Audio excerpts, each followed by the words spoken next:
Hey guys, and welcome back to this channel. In this video I'll be showing you guys how you can create this really cool edit in Canva.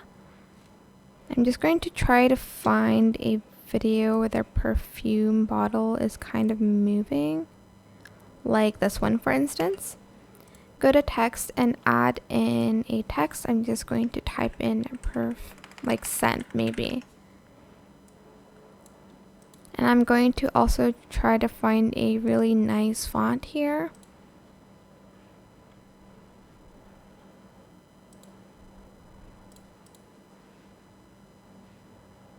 Let's say, I like this one a little bit better.